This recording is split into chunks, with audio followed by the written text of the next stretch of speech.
the customer. Put the customer at the center of your business, right? Focus on solving a problem for a customer, not just making things, easier or better for a customer, because that's kind of what we call, the vitamin effect, right? It makes customers feel good, but focus on the pain of the customer, right? What's keeping them from growing their businesses and doing their jobs every day.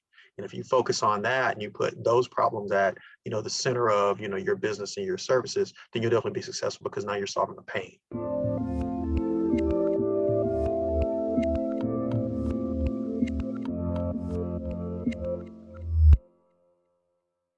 Hey everyone, this is Devin Miller here with another episode of The Inventive Journey. I'm your host, Devin Miller, the serial entrepreneur that's grown several startups into 7- and 8-figure businesses, as well as the founder and CEO of Miller IP Law, where he helps startups and small businesses with their patents and trademarks. If you ever need help with yours, just go to strategymeeting.com, grab some time with us to chat. We're always here to help. Now, today we've got another great guest on the podcast, Antonio Barnes. And Antonio grew up in a military family, so moved around a bit. And that upbringing informed a lot of his managerial style throughout the rest of his life. But then he went on to graduate from high school, and then went to Howard University, got a business major, and went to work in banking, for about 16 years. Worked for banking in the business loans area and different things related to that. In 2013, got laid off from the banking industry and went to work in M&A, or mergers and acquisitions.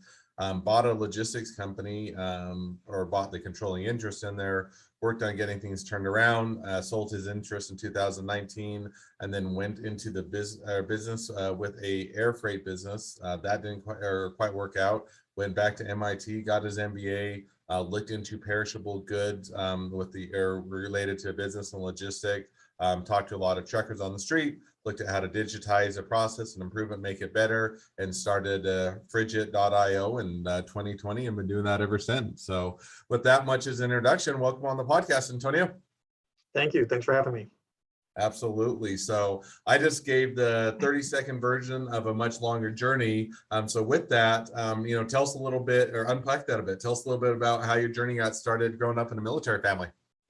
Yeah, you get exposed to not just managers, but leaders, early on in life, and people that have to lead with conviction, because they're dealing with the lives of others, not necessarily dealing with a customer or dealing with a product. And so it gives you a different perspective on, the value of people, their input, and the value of teamwork. And the old saying, teamwork makes the dream work, and that's true. And I think in the startup world now, where we both exist, building a team is just as important as the idea. So that's informed a lot of my management style. Now, so with that, kind of as you kind of grew up in that atmosphere, and with the military influence, now as you're coming out of high school and looking to go to college, and you went to I believe you mentioned, or went to Howard University, you kind of got into the business aspect of university. Now, as you're coming out, what made you go into banking? Because you were in banking for I think about 16 years, and so how did you kind of get started there? You grew up in a small town, we don't have a lot of exposure to bankers, really, aside from the people that work in the branch, right? But there's so much more to banking. And I saw a movie, I think it was late night, one night on HBO. I was probably too young to watch it, but it was called Wall Street. And it was Charlie Sheen, Michael Douglas. And I said, man, it seems really exciting what those guys are doing.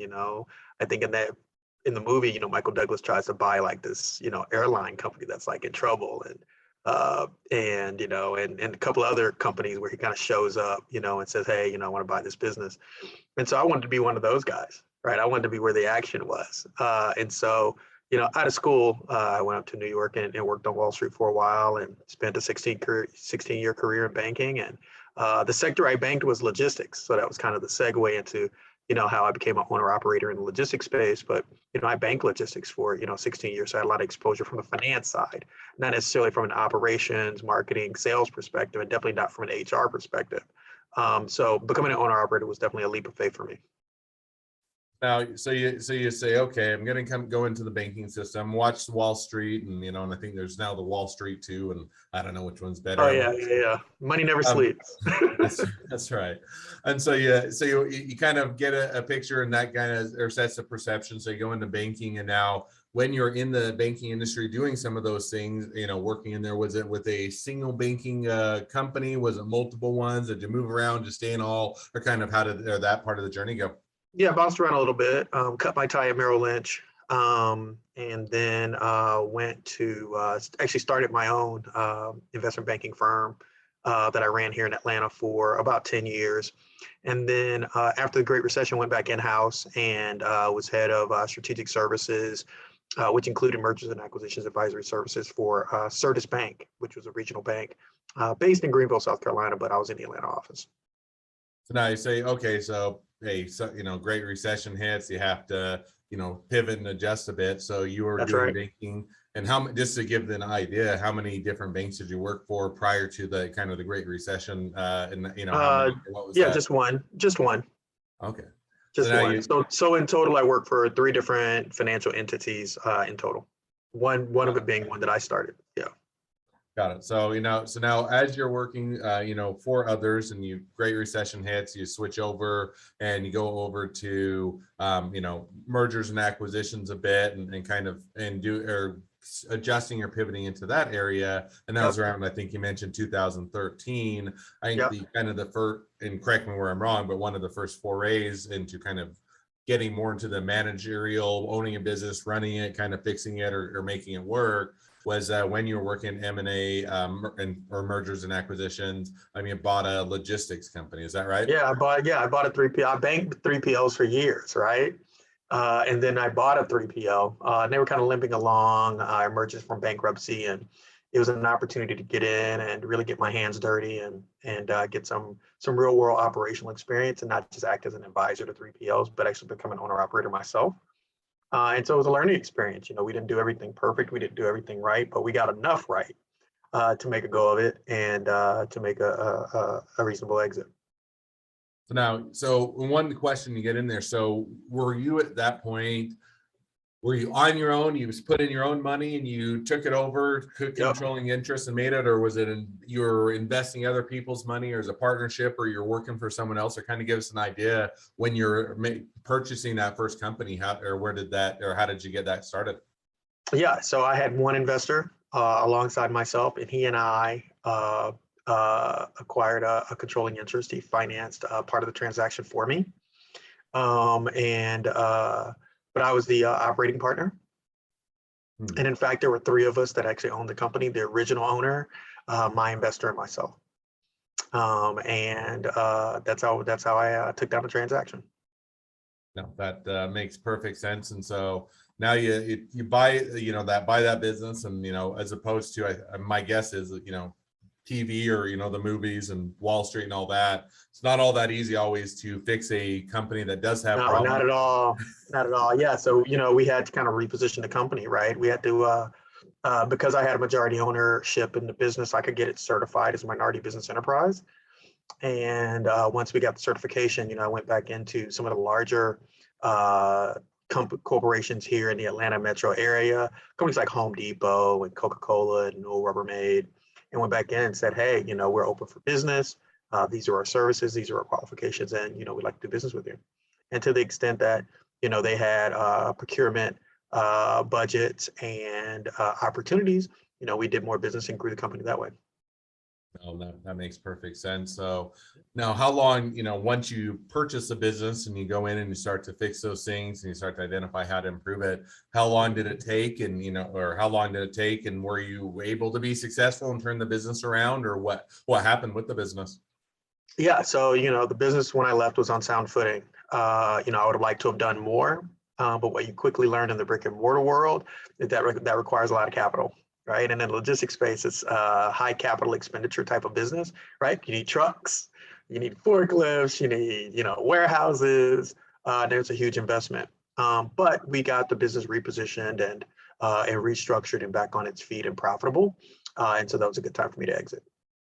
Now, I think that's great. And, turning around, able to get it on more sure footing, make a profit, and be able to exit is always definitely not a simple feat, but definitely is a great thing to do. So now as you're making that exit, kind of what was kind of the next step? Was it going back and working in house, or did you decide, hey, I'm going to roll that forward and buy another business? Well, yeah. And how So did yeah. that go?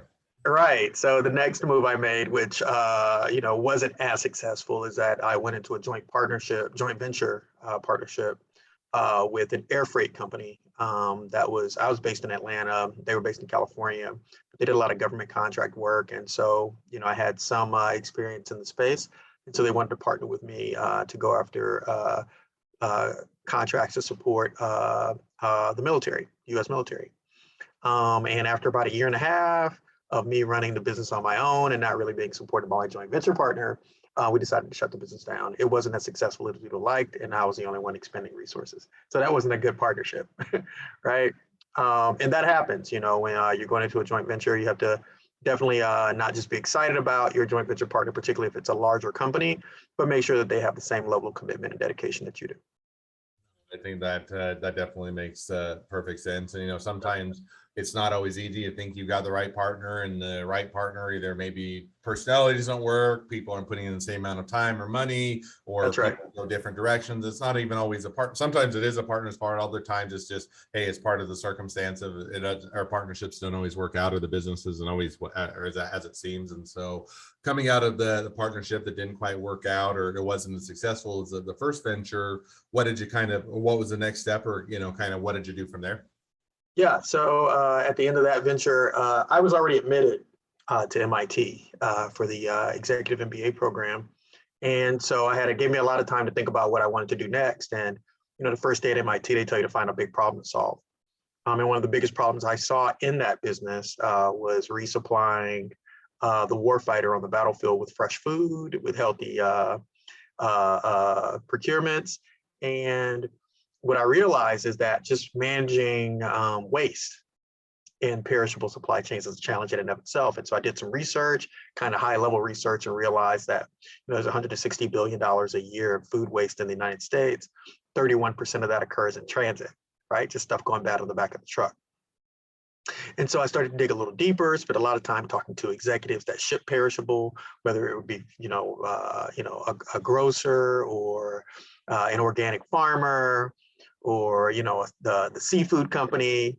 And then I spent a lot of time on the other side of the equation, talking to truckers that ship refrigerated, asking them what, operational challenges they might have when they're on the road, and then putting that data together and really coming up with a solution that says, hey, you know what, if we could just track temperature in real time and be able to do that on demand, we think we could push the industry forward. We think we can save companies a lot of loss. We think we can save insurance companies a lot of claims. We think we can save drivers a lot of claims against them by shippers, right? And essentially create a more sustainable, more ecologically friendly, more profitable logistics market. And so that's what we set out to do, and got lucky early, and landed a huge strategic partner in the space, a company called Thermo King, that we spent a lot of time building software, integrating with. And they've been a great partner for us, and we're actually rolling some things out now nationwide as we go live and go to market here, and really raising awareness with truckers that use Thermo King equipment, and how they can better leverage that equipment and the data that equipment generates to improve their businesses and run more profitable trucking companies. No, I think that definitely sounds like a great issue to tackle, and a lot of promise to it. Now, backing up just for a second in the journey, one of the questions I'd had was, so you'd done some of the businesses, you had one, or prior to this, the current one, but you'd done some of the businesses, you'd had success on the first one, partnership didn't work out as well in the second one. Now, it sounds like you'd already applied to MIT, or you're already planning on going into that. Was that always part of the plan, that you wanted to go get an additional degree, or that was kind of more as you're coming out of the partnership that's not working, seeing the writing on the walls, you're saying, I want to go get a degree? Or kind of what prompted that, or shift in the journey from kind of out in the working world and running businesses, or buying them and partnering in that, to going kind of more, or back to school for a bit? Yeah. So, you applied to business school, well over a year in advance. So we were, knee deep in the joint venture when I was doing my application to MIT. And I was doing my application to MIT in anticipation of growing a large joint venture enterprise, right? I went into the partnership thinking that, this joint venture is going to be, $1 billion business unit for this company that, I owned and they owned together, right? And while that didn't pan out, I knew that if I was going to run an enterprise that large, I was going to have to improve my managerial skills, my operational ability, right? And so that's when I decided that, hey, let me find, one of the top, operations research, supply chain and logistics programs out there that has an MBA offering that I can do, in an executive format, mostly on the weekends, so I can run my business, Monday through Friday, even if every other weekend, I'm sitting in the classroom, learning more skills. And so that was my thought process around that. And while the joint venture didn't work out, MIT certainly did. And it has been an immense resource in helping me to develop and launch Phrygia. Sounds like it was a great experience. So if I were to kind of summarize that, originally applying to the MBA and the MIT with the anticipation of the business that didn't work out as a ability to gain more skills and be able to further improve that business and run it. That business didn't work out. You're saying, hey, I've already applied, been accepted. It's still a great education. It will still further my career. So now as you're doing that, then you had the idea for the business you're doing now, which is in shipping logistics, in other words, for keeping food fresh and cold and not spoiling and all of those. And I think we talked before, you started that business around 2020. Is that right? Yeah, when I was starting the MIT program. Because first day at MIT, they tell you to find a big problem to solve, right? That's the first day you're sitting in orientation, and they say, "Hey, MIT is an engineering school at our core, and we solve really big problems. Whether that's putting men on the moon, or whether that's building cars that can drive themselves, or what have you." And so everyone at MIT sets out to solve a big problem, in the best interest of mankind. That's kind of what you're tasked with. And so I wanted to use my experience in logistics to tackle a really big problem. No, that makes sense. And that definitely is always, even if you don't always, or you have to pare back the big problem, or you have to pick a specific aspect of it, it's definitely a thing. Solving that big problem always leads to a lot of great innovations. And it sounds like it led you down a great path. And so with that, so kind of now bringing us to the present day, where is the company at? Has it been a wild success and, money is rained down from the sky? Has it been one where it's been a ramp up and it's still building and still bringing on clients, or, it's about ready to go out of business and go bankrupt, or kind of, hopefully not the last one, but, kind of give an idea where are things at and kind of how's the business going? Everything's going great. We went live in January, and since then, signed almost a dozen contracts with some large companies, names you would know. And are generating revenue, and we're building out the team. We've hired over half a dozen people, and slated to hire probably half a dozen more during the summer months, because those are busy months in perishable logistics. And maybe looking to get back out here to investors and raise that next round of capital. Awesome. Well, definitely sounds like an exciting time, and definitely a great opportunity ahead. So with that, now as we kind of reach the present day, and even maybe just looking a bit into the future as far as where things are headed, always a great time to ask the two questions I always ask at the end of each journey. Sure. So the first question I always ask is, along your journey, what was the worst business decision you ever made? What did you learn from it? Probably the worst business decision I ever made was probably not doing deeper enough due diligence on a joint venture partner. Business is only as good as the people involved. And so you just have to do a really good job, spend more time, regardless of how large a partner is or how well they might be positioned in the market. That doesn't mean there'd be a big partner for you, right? Because, the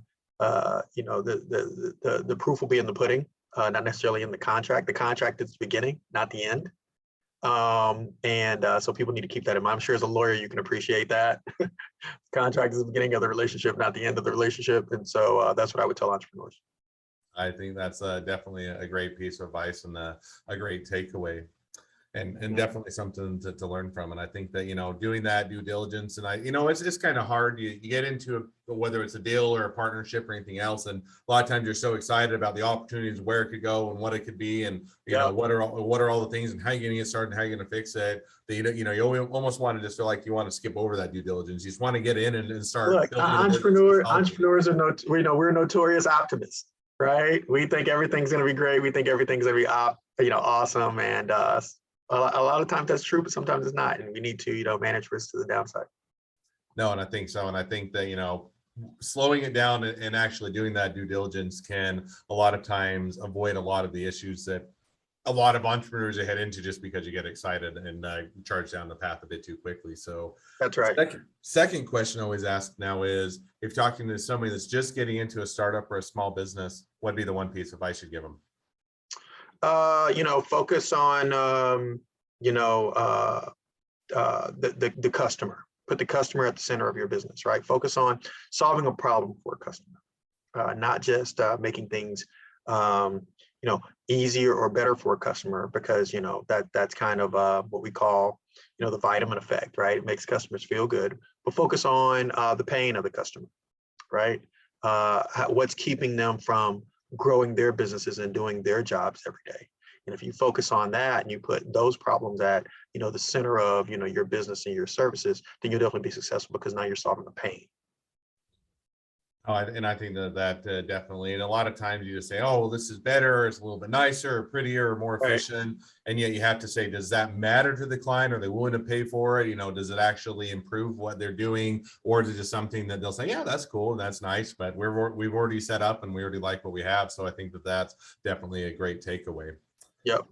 Well, as people, as we wrap up, if people want to reach out to you, they want to be a customer, they want to be a client, they want to be an employee, they want to be an investor, they want to be your next best friend, any or all of the above, what's the best way to reach out to you, contact you, find out more? Sure. They can find us at www.frigio.co. That's FRIDGIO.co. All right. Well, I definitely encourage people to reach out, check out the website, and definitely support a great business working to solve a big problem. So, well, with that, thank you again for coming on the podcast. It's been fun. It's been a pleasure. Now, for all of you that are listeners, if you have your own journey to tell and you'd like to be a guest on the podcast, we'd love to have you. So let's go to inventiveguest.com, apply to be on the show. A couple more things as listeners, make sure to click share, subscribe, and leave us a review. So we want to make sure that everyone finds out about all these awesome journeys. And last but not least, if you ever need help with your patents, your trademarks, or anything else with your startup, your small business, just go to strategymeeting.com, grab some time with us to chat, and we're always here to help. Well, thank you again, Antonio, for coming on the podcast, and wish the next leg of your journey even better than the last. Thank you, sir. Have a good one.